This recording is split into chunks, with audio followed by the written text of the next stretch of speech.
Hello, everyone. Welcome. I'm Boris from Boredom Sated, I'm Michael from Boredom City.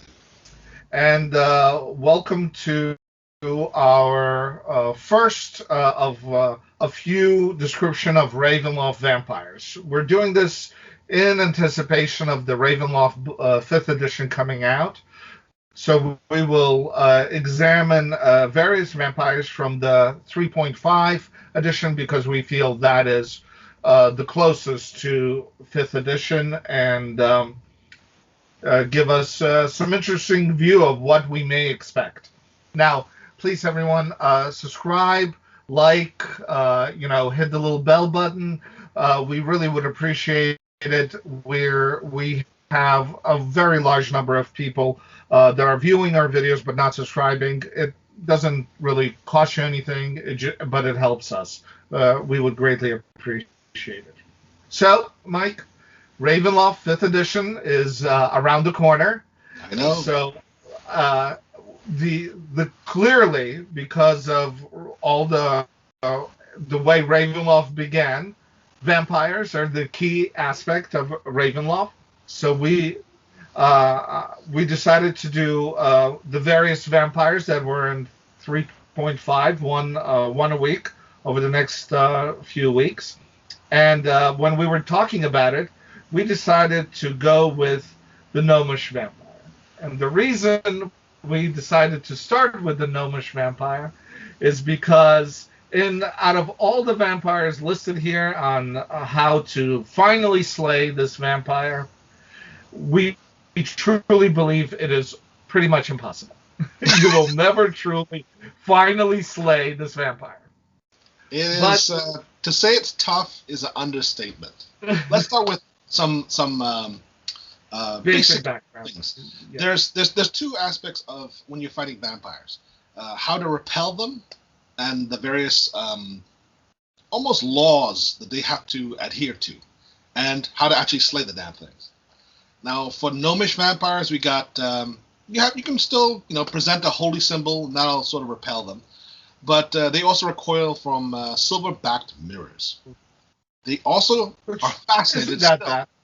Yeah, silver. It has to be, in other words, an expensive, not just a run-of-the-mill mirror. It has to be something a bit more expensive, which is a running theme among the gnomes, vampires anyway. And they're also fascinated by gems, which can be extremely useful if you're one. This can again, this goes with this theme here of expensive. This is an expensive battle, no matter what.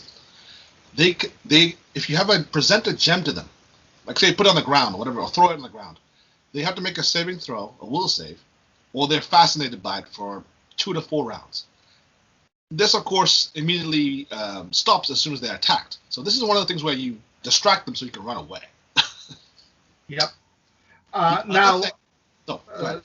yeah, the other thing, the cute thing about um, gnomish vampires, as they really tried in 3.5 to go as much of traditional viewpoints on vampires, where how to enter houses, what Yeah, happens when they're staked, and all of that.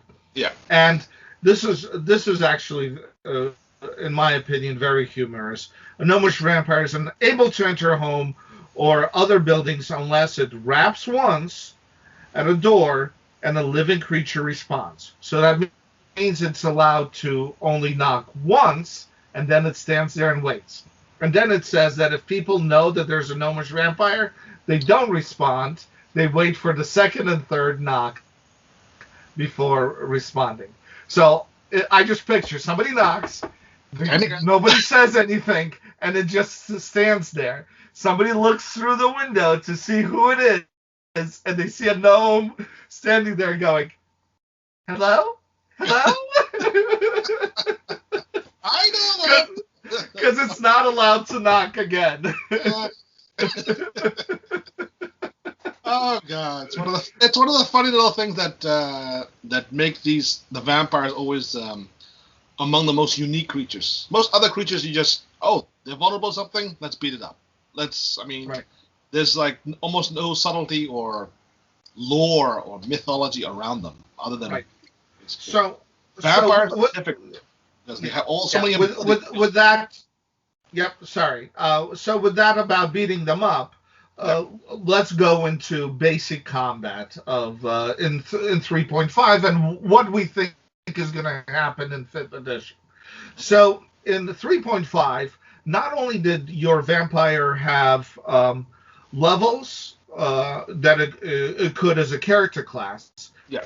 it also had an age category. So you could really have Like, uh, a first level fighter gnome vampire mm, that's 1,000 years old that would have a bonus of 48 to its stats. Now remember that's only five of its stats because no vampire had con, cost. Yeah. and I did yeah. So it had a total bonus to its stat line of 48 points between the five items. When you look Do at you really want? the stat line, what they get, uh, the dexterity one is ridiculous. It's like plus 12 the dexterity at that level, Yep. and the wisdom is also 12, and the charisma is 10. I'm like, good grief! And of course, they also fast as heck. They're plus 30 to their base speed, so they're faster than a horse. You're not Right. running the damn thing. So And that only added +4 to its level. So even though you had a first level gnome, it only counts as a fifth level creature. Do you it's really want to fight a fifth level creature with +12 to Dex? it was yeah, that was a bit rough to say the least. Yes. It heals by that time. It heals, has fast healing, turn resistance. Its armor class is much better. Yeah, and one of the aspects of one of the most scary aspects of all the vampires in Ravenloft is its ability to drain. Now they generally share the ability to blood drain. If they grab a hold of you, they can drain you with Constitution. But demi-human vampires each targeted a different statistic usually, and these guys, as it was in the second edition as a description, it causes you arthritis. But in this one, it's a dexterity drain. It's 1d4 permanent dexterity drain. That's rough, especially if you hit something like someone who's actually has a low dexterity. Like generally fighters wouldn't have a high dexterity because they rely on their armor. So you hit them a couple times, they're not be able to move. They'll be paralyzed. Then you go And on. that paladin better run. That's Now, yeah, yeah. Dexterity is a and, dump stat. yeah. And the interesting part is each demi-human vampire turned into a different form. Not unlike humans who turned into gaseous form, the gnome vampire turned into a ball of light resembling a Willow Wisp, which is great. All of a sudden you see a Willow Wisp, and you're like, oh, it's a Willow Wisp. No, Surprise. no, this is It's also hell. This is a little tiny form of hell. it's also when the vampire sees that you're maybe a well-equipped party or something that can't be beaten quickly, it turns into Will Wisp. It phases through because it can walk through walls in this form. It goes into the ground, heals up because it has regeneration, and then plagues you again when it's at full hit points. This can be like a running battle, the one where you're the one who's running after a while. It can now, be a now, pain. now, here's an interesting immunity that gnome vampires have. Okay. Uh, Metal weapons pass harmlessly through gnomish vampire's body, regardless of the weapon's enchantment. If a magic weapon causes additional type of damage, such as fire damage inflicted by flaming burst weapons, the gnomish vampire is subject to that damage. The gnomish vampire automatically disbelieves all illusions. So, congratulations, Mr. Paladin, with your Holy Avenger that just does nothing. That's incredibly rough. That's So incredible.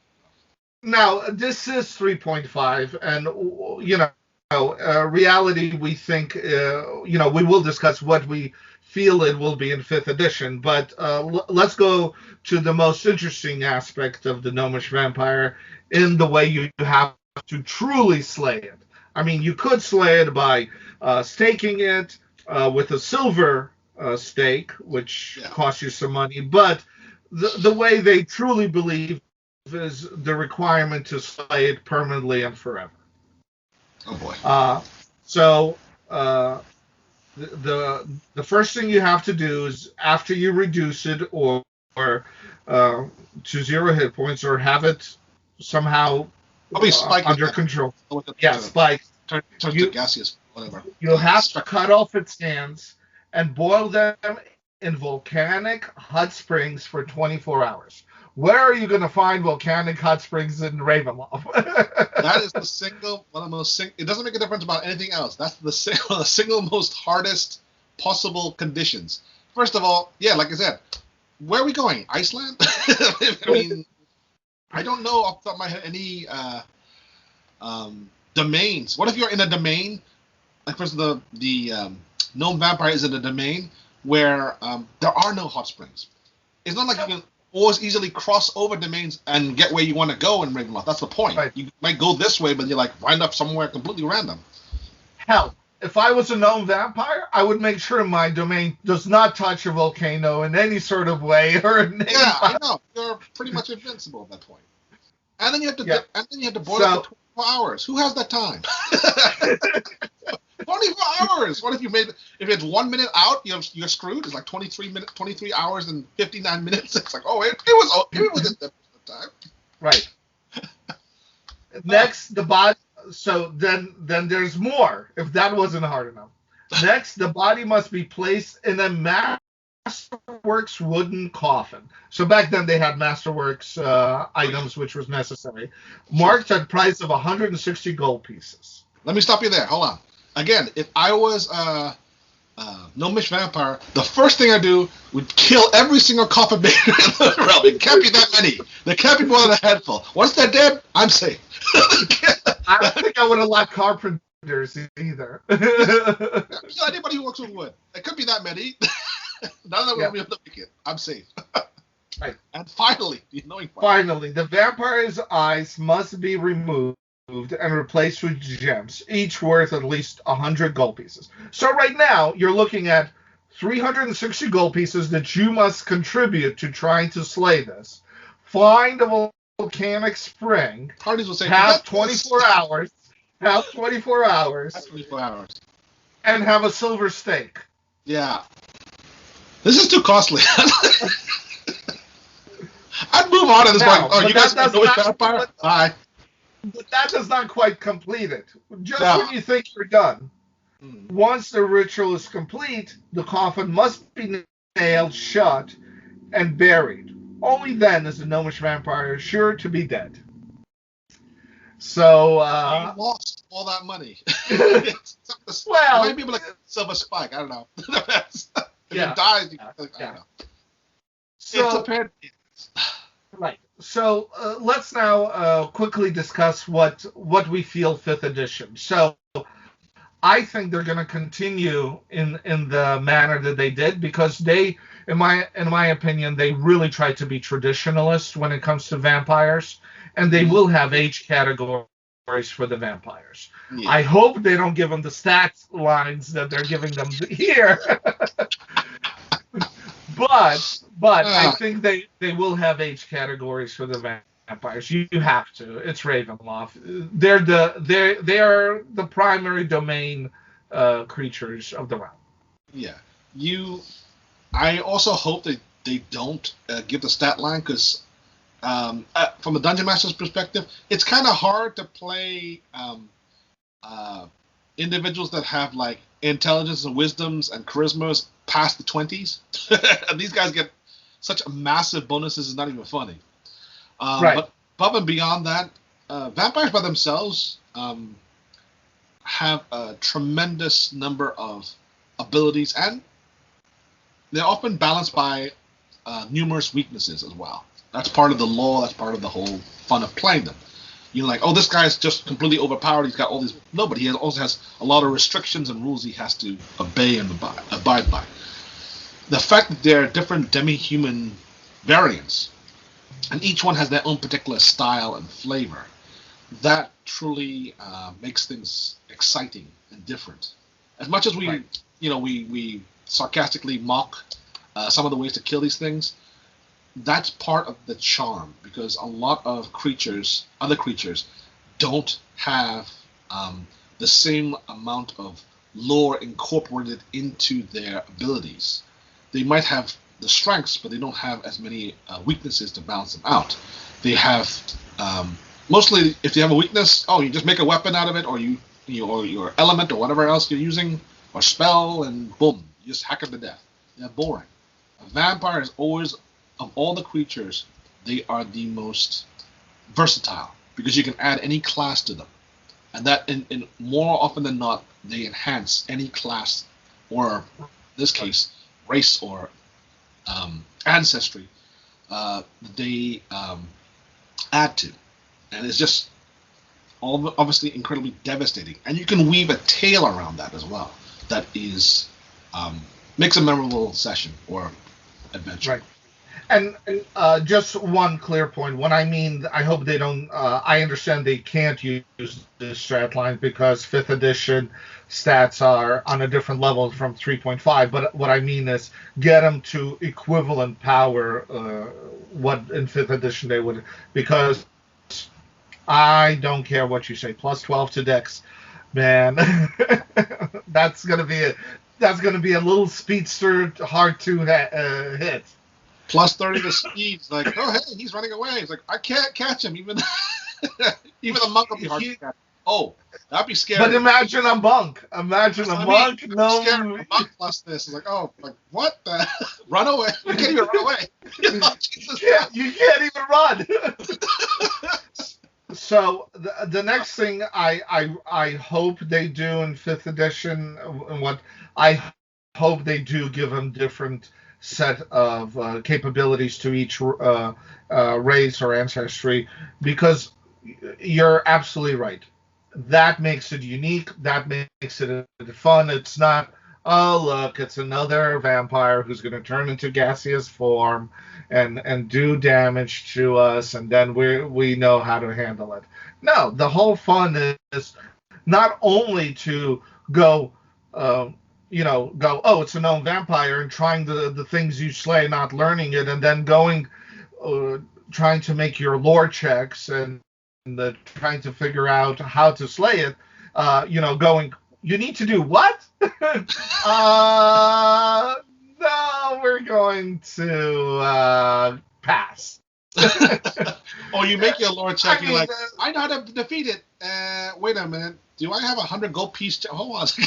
Hold on, Mr. Vampire. Let me see if I got 100 gold pieces here. Yeah. We don't have a coffin. Yeah. Damn. A masterwork coffin.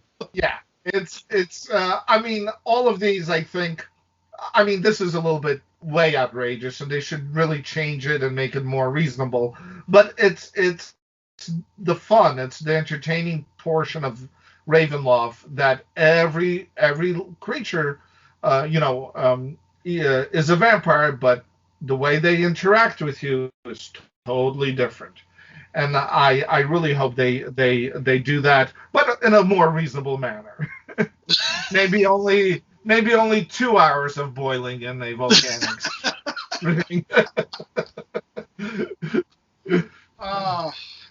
Anyway, so that is the Gnome Vampire. First introduced around the time of 2nd edition when Ravenloft came out, and then expounded upon in 3.5, 3.0, and then 3.5.